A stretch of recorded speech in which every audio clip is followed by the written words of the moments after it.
Okay, all right. Okay, got it. Sorry about that. Anyway, let me talk about why ET is important here, in the Great Plains region. Before I talk about Nebraska, as most of you know, 80% of the consumptive use of water is by agriculture. And in Great Plains, 90% of precipitation in summer goes back to atmosphere as ET. In the past, if you go back to a century, this place used to be a great American desert. Now it's the green balls of the world because more than 35% of production comes from this region.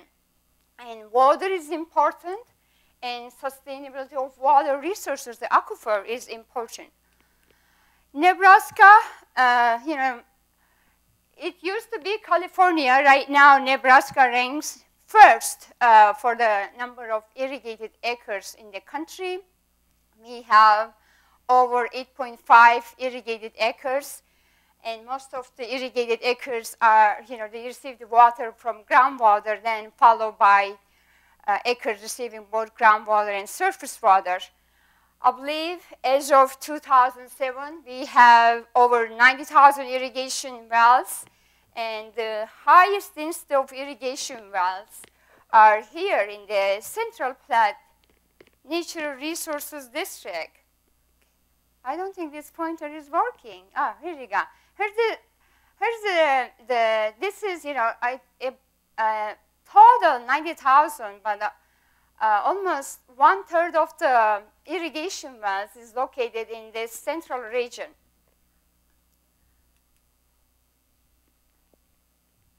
And in Nebraska, part of the Nebraska, there is the over allocation of the groundwater resources. That is why we have a declining groundwater, and better water depletion information is important for better groundwater management, better water balances and models, and better conjunctive management of surface water and groundwater. The groundwater is regulated in Nebraska by 23 natural resources districts, and they set the limits for each farmers, how much water they can pump, and because they need the spatial information, there's the water use on a spatial scale and timing of the water use. That is why the spatial information of ET product is very important, crucial for these 23 natural resources district.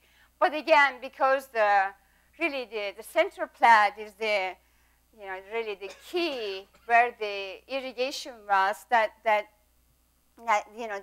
where our study really focuses on. Anyway, the overall objective for this presentation was really to show the spatial distribution and spatial variation of evapotranspiration in Central Platte Natural Resources District, and I just wanted to show some of the things that we're doing in terms of how we're producing these ET products and making it available for our natural resources districts. It's really pressure. I mean, part of my appointment is teaching, but it's really rewarding for me working with these natural resources district. They really appreciate these science-based products, and they're supporting us, and I appreciate the funding. Again, here's the study area. I guess this pointer is, okay, here's the study area. Again, Central Platte Natural Resources District. To produce these seasonal ET maps, we're processing 4 Lancet pad rows. Again, we have over 20,000 irrigation wells here in the NRD district, and that provides water over 1 million acres. I'm just going to skip that one. It's driving me crazy. Here's a close zoom in, looking up the same NRD district again. Here's the, again, land use map showing what the major cropland in the district. When you look at it, you see that mostly it's corn and soybean. And pretty much 70%, 80% of the irrigated land here is corn and soybean. And we use this product also part of as an intermediate product to set the surface roughness in the model. Here, I'm just going to talk about some of the metric application that we did. Part of being at the university, we have a research going on. We also take this metric ET product, try to calibrate this mud flow groundwater model. We work with the NRDs, and then we take these ET products using crop simulation, insert those as via data assimilation. Also, the last project that was it just got funded from NASA is we're going to be working with the WRF climate model and downscaling, making sure that using this ET, making sure that the land surface process is well represented in the WRF model. So we have a number of research going on at UNL. But again, this is basically just the metric application, how the Central Platte Natural Resources District is using this. By the end of this year, we're going to be processing 3 years of, we've done 2. We're almost done with the last 2011 for this NRD. And the years are 1997. That's the baseline year that they determined the irrigated acres and the associated water consumption for these irrigated lands. And we processed 2007. That was an average year. And we're almost done producing the maps for them for 2001. It was a dry year. Again, I'm not going to go through details for the metric model. We started with Seawaldo, with having Rick here in United, having the expertise really helped. So we switched the metric. It's conservation of energy. The model is based on and really tying this hot cold pixel to the reference, the cold pixel to the reference. It really makes this model so unique. While we're doing this consumptive water use map for the Central Platte NRD, we also did some testing, and here is just some feeling about how the model parameters are sensitive. For instance, we work with albedo, surface temperature, soil heat flux, and look at the change in the ET. I'm not going to show ET, but relative ET, ETRF, that is pretty much surrogate for crop coefficient. So we wanted to have a feeling how sensitive these model parameters are. And here just the results, some local sensitivity analysis, looking at this crop coefficient or relative ET, ETRF, and we found that it's really sensitive to albedo because the impact of albedo on the total energy. But we also know that we're very good with our prediction. There's really not much uncertainty in albedo estimates, so it wasn't a big deal. Again, the model is really sensitive to variation in surface temperature, and that's Martha talked how important having that thermal band, the surface temperature estimate, and tying that to this concept of water use. So, but the beauty is this inverse modeling approach. You have these hot cold pixels. One is the cold pixel is tied to this reference condition. The hot pixel is either has no zero, and then you're fine-tuning the model parameters. You're doing this inverse modeling. So that really takes care of a lot of bias systematic bias in the model. So we really appreciate having this, inverse calibration. So even though there is some uncertainty in the model parameters, most of these biases were eliminated by the inverse calibration. Again, some, rather than looking at just the ETRF sensitivity to parameters, we also change these, for instance, relative variation in reflectance, and look at the ETRF, and change the reflectance and look at the age and individual state variables in the model. And again, the model is sensitive to the net radiation is sensitive to the bias in reflectance, the same with age. But since they do compensate, we really didn't see a lot of impact of these bias on final ET. Well, again, it's the stuff that I'm showing is really the operational. These NRD districts, they are taking these products right now. They're trying to either use for their crop sim models, ModFlow, or to certify acreage, or to regulate this groundwater pumping. So just like to, rather than just producing writing papers, research papers, just there's a bunch of process going on when you really make this thing operational. For instance, this QA/QC analysis on weather data, and then model calibration, fine-tuning parameters, the runs, and then at the end of your model run, you have this daily ET or and the ETRF or crop coefficient. We also had a lot of challenges in Nebraska because of the cloud cover. We have 2/3 of the images in the state is really not usable, or just big portion of the images is not usable because of the cloud cover. So we had to deal with that. Come up with some techniques so we can really fill these gaps.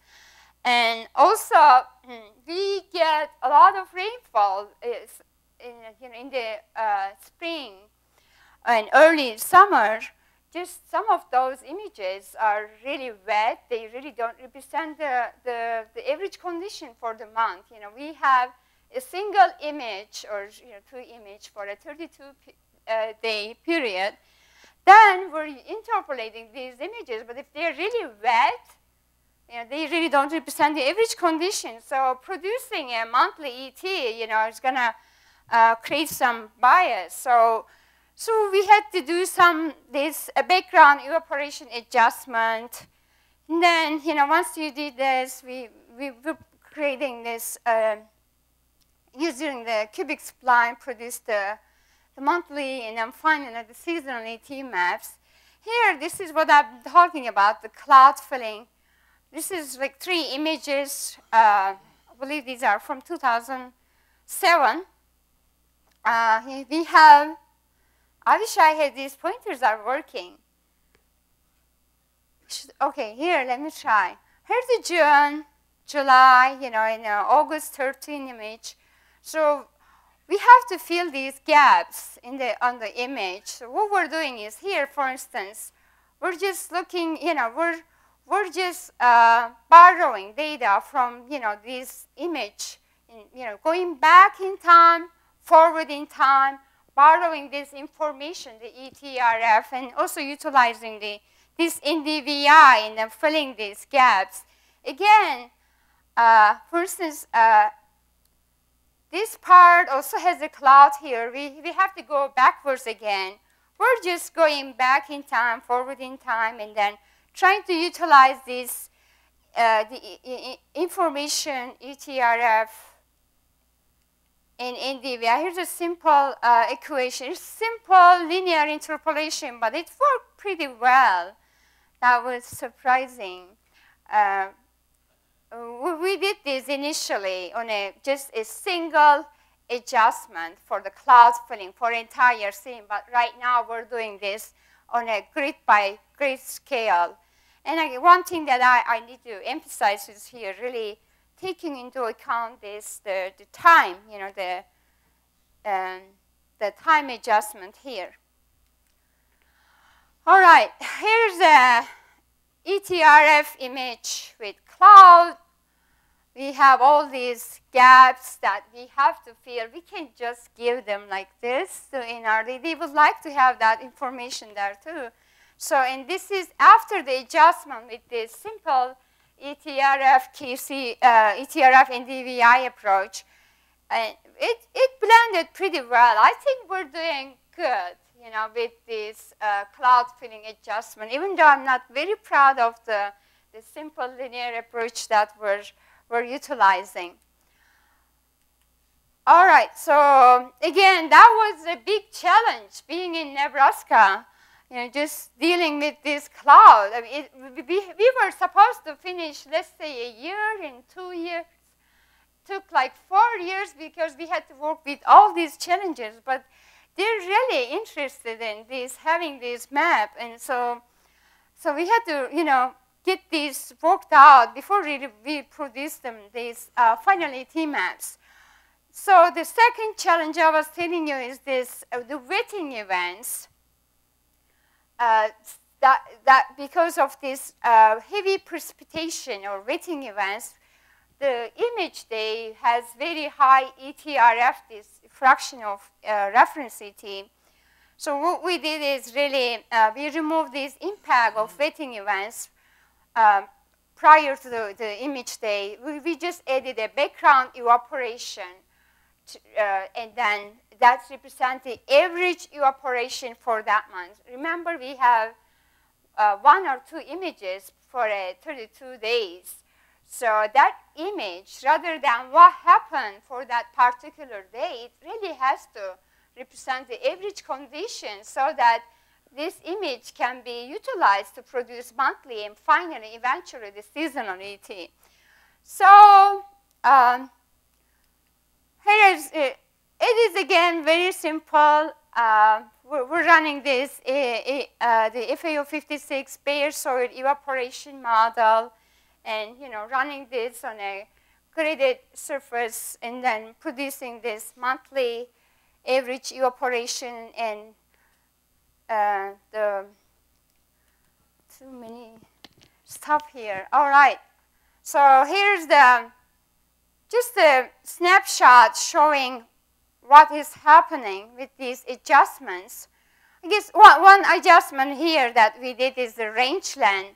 We realized that the predictions were slightly high, for the area, and we did some adjustment. We were wondering whether we should use the EF or ETRF, and at the end we ended up, for the western part of Nebraska, we ended up using EF, evaporative fraction, rather than ETRF.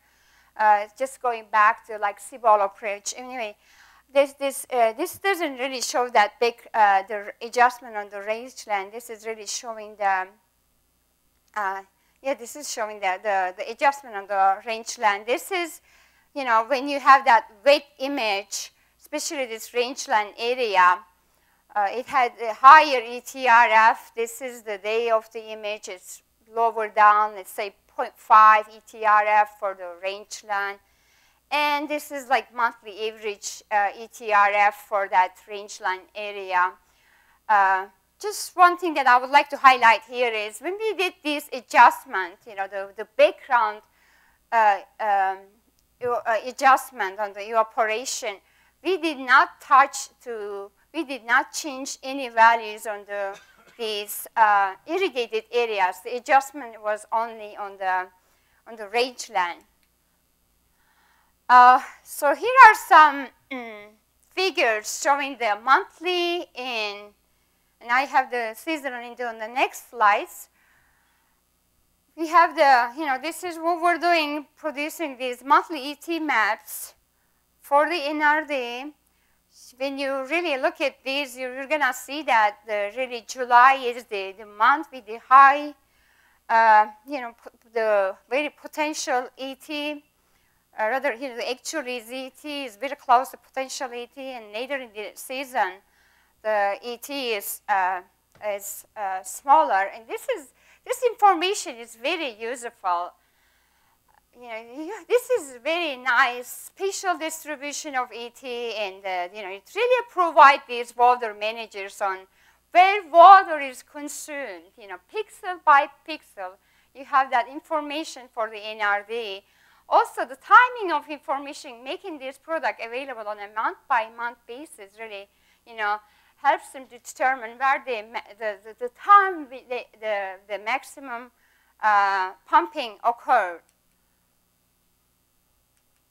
Here's the seasonal ET that is pretty much summing up these total ED. Again, they really appreciate this spatial information and then utilize that for their water management decisions. All right, here I guess one thing that I wanted to emphasize, I put it down here, the differences. You really see the differences between the rangeland. You remember the land cover land use map that I show is really, these are the heavily irrigated corn, soybean, and here's the rangeland. You can really see the sharp differences between the irrigated versus non-irrigated, the ET, the differences from these two. All right, I guess while we're processing this, we would like to make sure that we have confidence with these ET prediction, because these guys are using this, for water regulatory purpose. So Suat Irmak at the Biological Systems Engineering at UNL, he's the founder of this NetFlux. We have this 13 Bowen ratios energy balance system across the state, measuring these energy and water vapor fluxes. So what we're doing is really, especially in the last 8 months, taking these, pixel by pixel basis ET, and then taking the Bowen ratio, applying a footprint analysis, and then comparing and make sure that we have confidence and the integrity of the product is there, and the procedure is robust. So again, here are the I don't think I have all 13 here, but they're pretty much dominated, those flux towers on the central plat, because that's where the irrigations are. And here are just, it's not, those towers, they're not only in the soybean and corn, they're pretty much, grassland, wheat, alfalfa, again, irrigated dry land. I really appreciate their hard work. They do operate these flux towers day and night, make sure that, it's working properly. So, and they make this data available to us. We've done a lot of comparison. I'm just showing a snapshot, showing that we do have good years that, the results came out pretty well. Here's 2005, 2006, just this was corn. Especially right now, by the end of this year, producing this 2011, because right now all these 13 Bowen ratio towers are, operating. So we're going to have more surface to really test this model. Then there were some years, for instance, 2007, that typical year that, the predictions were okay, acceptable. R squared is 0.73. I guess one dilemma that I see is we're only comparing these predictions on the image date with the observation from these flux towers, but we're producing these daily ETs monthly, and I think what I would like to do is the next step is really, rather than comparing, because that really limits you in terms of having this low confidence interval, and then just not having enough data really, growing season, you have 7, 8 points. So it's, it's good to look at, since we're producing these daily maps, just take those and then compare them with the flux measurements. All right, so now we have the ET maps for the NRDs, and in addition to providing these ET maps, we're providing them a number of value-added products. One of them is like crop coefficient. they really appreciate having crop coefficient because what they have is a bunch of tables that is really that needs update. It needs to be updated. So we provide them, just ET for each crop. I guess I'm going. And then the crop coefficient, several data layers. Just bring this remotely sensed data into GIS environment, and then utilize some other GIS data sources. We look at the HUC 8, HUC 10, 12, water use. Just do a number of statistics and make these products available. Okay, here for instance, a monthly ET. When you really zoom in, you can see spatial variation in here. Just and then again, just earlier in the season, May, you have lower, it really gets high. July is the peak ET month for corn and soybean. Then August and September, this is what they have. They have pixel by pixel, the variation in ET, and then we're providing them the average ET. They do have this certified acreage field by field. So we're taking that and creating this average ET for each of the field. And again, they do this certification every year, every summer. They update their information. So they utilize this, and also this is a good information field by field. What's the consumptive water use? All right, again, here's the data. Value-added ET products that we provide. Again, crop, for each crop, what the monthly and seasonal ET. What we found is even though soybean has a short growing season, the ET is, for instance, for 1997, even though it was way back, they were very close. Alfalfa has the highest ET rate. Again, they really appreciate having this information, crop by crop. Then we separate them by irrigated and dry land too. All right, let's see. Okay. Another data layer is kind of providing the groundwater recharge. To do that, we have to calculate the surface for the reference CD and precipitation. So we do utilize this data from the High Plain Regional Climate Center. We create this surface of ETR, precipitation, then utilize that in our project. Here, for instance, rainfall, spatial distribution over the NRD district versus the reference ET calculated from this High Plain Regional Climate Center. And then we have the actual ET. So here's the map showing the groundwater recharge in the absence of irrigation, because we're not running, we're not running a hydrology model calculating runoff or taking into account irrigation. This information is really good for the, the dryland area. For instance, here the positive values, they indicate the areas of groundwater recharge. How am I doing with timing? I have to, all right, these are my last slide. Okay, so the last thing we're doing is this nephydro.com. If you ever have a chance, go visit it.